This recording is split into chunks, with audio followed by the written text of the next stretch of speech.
ഇന്ന് ഞാൻ എന്റെ സ്വന്തം നാട്ടിലെ ഉത്സവത്തിന്റെ വിശേഷങ്ങളായിട്ടാണ് വന്നിരിക്കുന്നത്. ഇത് മേജർ ഒറ്റശേരമംഗലം ശ്രീ മഹാദേവർ ക്ഷേത്രം. ചരിത്ര പ്രസക്തമായ ഈ ക്ഷേത്രത്തിലെ ധനു തിരുവാതിര മഹോത്സവമാണ് ഇവിടെ നടക്കുന്നത്. നമ്മുടെ ഭാരതത്തിൽ തന്നെ 3 കൊടിമരങ്ങളുള്ള ഏക ക്ഷേത്രമാണ് ഇത്. 3 ദേവന്മാർ പ്രധാന മൂർത്തികളായ ഈ ക്ഷേത്രത്തിൽ ഉപദേവതകളും ഉണ്ട്. ഖര മഹർഷിയാണ് ഇവിടെ ശിവപ്രതിഷ്ഠ നടത്തിയതെന്നാണ് ഐതിഹ്യം. കിഴക്ക് ദർശനത്തിലാണ് ഇവിടെ ദേവതകളുടെ സ്ഥാനം. ഒരേ സമയം 3 കൊടിയേറ്റവും 3 കൊടിയടക്കവും നടക്കുന്ന പുണ്യ കാഴ്ച ഇവിടുത്തെ ഏറ്റവും വലിയ പ്രത്യേകതയാണ്. പ്രദേശത്തെ 3 കരകൾ ചേർന്ന് 3 കൊടിമരങ്ങൾ കൊണ്ടുവരികയും അതിൽ കൊടികൾ സ്ഥാപിക്കുകയും ചെയ്യുന്നത് ക്ഷേത്രം തന്ത്രിയുമാണ്. ഈ വർഷത്തെ ധനു തിരുവാതിര മഹോത്സവത്തിന്റെ കൊടിയേറ്റ കാഴ്ചയാണ് നിങ്ങൾ കാണുന്നത്. ഈ ഉത്സവം ധനുമാസത്തിലെ ചതയം നക്ഷത്രത്തിൽ ആരംഭിച്ച് തിരുവാതിര നക്ഷത്രത്തിൽ അവസാനിക്കും. ഈ വർഷത്തെ ഉത്സവത്തിന് നമ്മുടെ നാട്ടിലെ കുട്ടികളുടെ പ്രോഗ്രാംസ്, നാടകം, തിരുവാതിര, ശിങ്കാരി മേളം, നൃത്തഡ്രാമ, മെഗാഹിറ്റ് ഗാനമേളകൾ, അങ്ങനെ ഒരുപാട് പ്രോഗ്രാംസ് ഉണ്ടായിരുന്നു. ഈ പ്രോഗ്രാംസിന്റെ സോങ്സ് ഒക്കെ ഇട്ട കോപ്പിറൈറ്റ് ആവും ഗൈസ്. എല്ലാ കിടു ഡാൻസ് ആയിരുന്നു. അങ്ങനെ നമ്മൾ പ്രോഗ്രാംസ് ഒക്കെ കഴിഞ്ഞിട്ട് പുറത്തെ കാഴ്ചകൾ കാണാനായി പോവുകയാണ്. ഇനി നമുക്ക് ഉത്സവം പറമ്പിലെ പ്രധാന ഫുഡ് ഐറ്റംസ് ഒക്കെ കാണാം. ഇനി നമുക്കൊരു കുലുക്കി നിർബത്തായാലോ? ഞാൻ വാങ്ങിച്ചത് ബൂസ്റ്റ് കുലുക്കിയാണ് ഗൈസ്. അതുണ്ടാക്കണ കണ്ടോണ്ടിരിക്കാൻ നല്ല രസമാണ്. നല്ല സൂപ്പർ യമ്മി ടേസ്റ്റ് ആയിരുന്നു. അങ്ങനെ ശർബത്തൊക്കെ കുടിച്ച് ക്ഷീണം മാറിയിട്ട് നമുക്ക് ഏറ്റവും ഇഷ്ടപ്പെട്ട ഏരിയയിലോട്ട് പോയി ഗൈസ്. അവിടെ നിന്ന് ടോയ്സ് ഒക്കെ വാങ്ങി. ഗൈസ്, നിങ്ങൾ ഇത് കണ്ടോ? ഇത് പഴയ കാലത്തെ സ്വീറ്റ്സ് ആണ്. അച്ഛനും അമ്മയും കുഞ്ഞായിരുന്നപ്പം അവരുടെ ഫേവറേറ്റ് മുട്ടായിരുന്നു ഇതൊക്കെ. പുളിമുട്ടായി, ത്രാസ് മുട്ടായി, അങ്ങനെ കുറെ ഐറ്റംസ്. ഇവിടെ ഇനി ഒരു കാഴ്ചയുണ്ട്. ഇവിടെ വെള്ളത്തിൽ ഒരു ശിവലിംഗം സെറ്റ് ചെയ്തിട്ടുണ്ട്. ഇത് ക്ഷേത്രത്തിൽ അടുത്തൂടെ ഒഴുകുന്ന ചിറ്റാർ നദിയാണ്.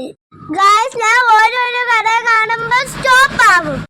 സ്റ്റിക്കറും കീച്ചേനും കണ്ടാണ് ഞാൻ ഇവിടെ നിന്നത്. അല്ലെങ്കിൽ കീച്ചേന് മാത്രം കിട്ടിയുള്ളൂ ഗായ്സ്. അങ്ങനെ ഉത്സവ കാഴ്ചകളൊക്കെ കണ്ട് നമ്മൾ വീട്ടിലോട്ട് മടങ്ങാണ്. ഇനി അടുത്ത ദിവസത്തിന്റെ കാഴ്ചകളാണ് ഗായ്സ്. അടുത്ത ദിവസത്തിലെ ഉത്സവത്തിന്റെ ഒരു പ്രധാന പരിപാടിയായിരുന്നു കേരളത്തിന്റെ തനതായ ദൃശ്യ കലാരൂപമായ കഥകളി. മാർക്കണ്ഡേയ ചരിതമായിരുന്നു ഇന്നത്തെ കഥാസാരം.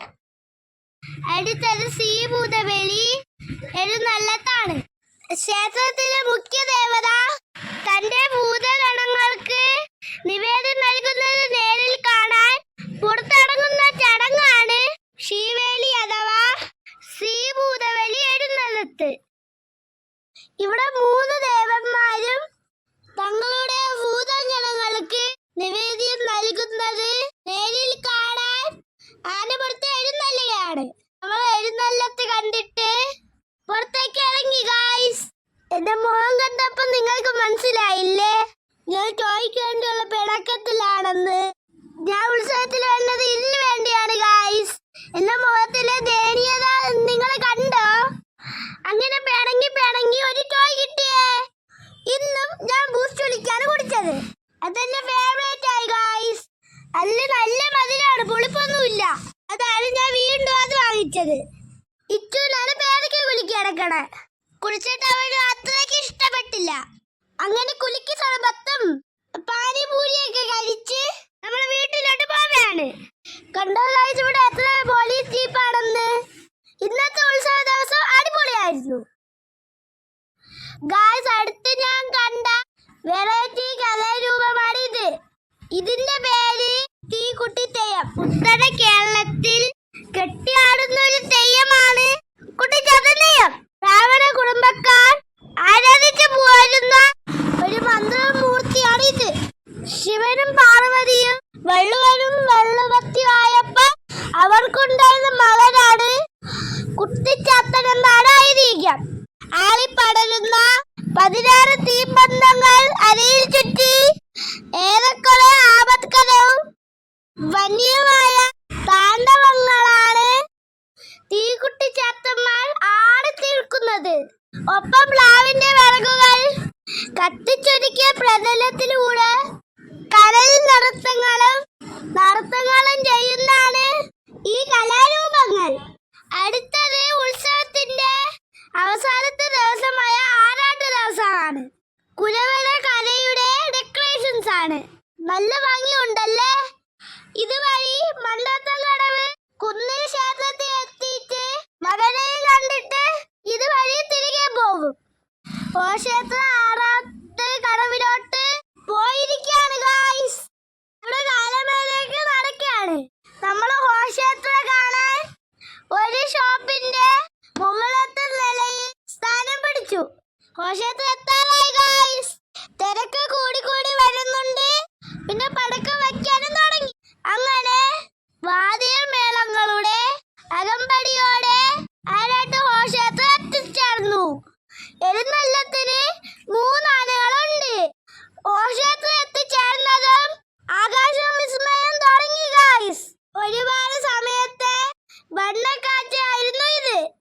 ഇച്ചൂര് കണ്ടോ ചെവി പൊത്തിയിരുന്ന് കാണുന്നത്? ഇച്ചൂര് സൗണ്ട് ഭയങ്കര പേടിയാണ്. അങ്ങനെ ആരാട്ട് ക്ഷേത്രം കടന്നു പോവുകയാണ്. കടകാരക്കാർ മുകിൽ കൊമ്പനാനാപുറ തേരെഴുന്നള്ളും മൂർത്തേ. ഇതിന് പറ്റിയ മ്യൂസിക് അല്ലേ ഗായ്സ്? ഇത് ഇവിടെ ഇട്ടാൽ എനിക്ക് കോപ്പിറൈറ്റ് വരും. അതുകൊണ്ടാണ് ഞാൻ പാടിയത്. എങ്ങനെയെന്ന് കൊള്ളാം. ഗജവീരന്മാർക്ക് പിന്നാലെ 3 കരകളുടെയും ചെണ്ടമേളങ്ങളും ഫ്ലോട്ടുകളും വാഹന അകമ്പടിയും കാവടിയും വാദ്യമേളങ്ങളും തെയ്യവും പടയടിയും അകമ്പടിയായി പോകുന്നുണ്ട്. എനിക്ക് ഇതിൽ ഏറ്റവും ഇഷ്ടപ്പെട്ടത് ഈ കോഴികളെയാണ് ഗായ്സ്. എന്ത് ഒറിജിനാലിറ്റി അല്ലേ? മ്യൂസിക്കും അതിനനുസരിച്ചുള്ള അവരുടെ ഡാൻസും എല്ലാം പൊളിയായിരുന്നു. ഞാൻ ഇതൊക്കെ എല്ലാം എൻജോയ് ചെയ്തു. അങ്ങനെ ഇത്തവണത്തെ ആരാട്ട് ക്ഷേത്രം ഇവിടെ സമാപിച്ചു.